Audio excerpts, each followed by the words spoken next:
But I've talked a bit this week about the incredible article written by novice Treasurer Jim Chalmers over the summer.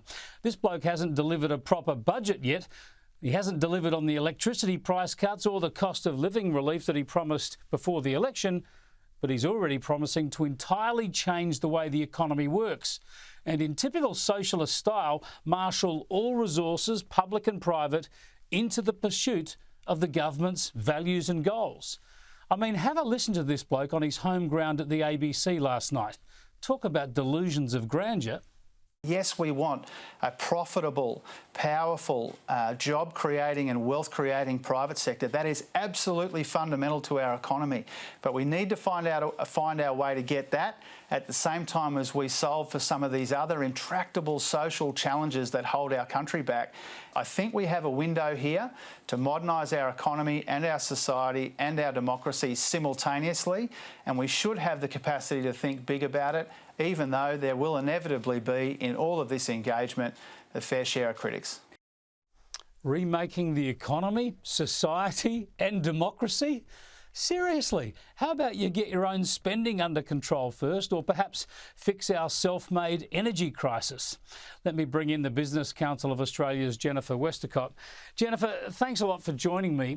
Do you welcome a Labor government suggesting it needs to direct private companies about where to invest their shareholders' money?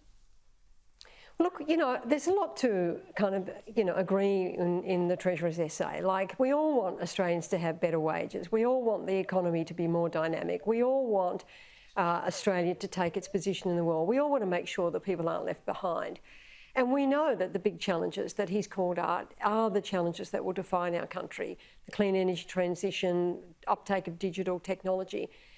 Our point of difference, Chris, is that it's the private sector who has to deliver on this. It's the private sector, a market-driven economy, that's going to deliver the jobs. It's the private sector that's going to deliver the higher wages. It's the private sector that over the last 40 years has delivered some of the best living standards in the world through, doubling of national incomes because we got productivity right. So our argument is that the system doesn't need reinventing, it needs reinvigorating. We haven't done tax reform. We haven't fixed the Medicare system. We haven't fixed the federation.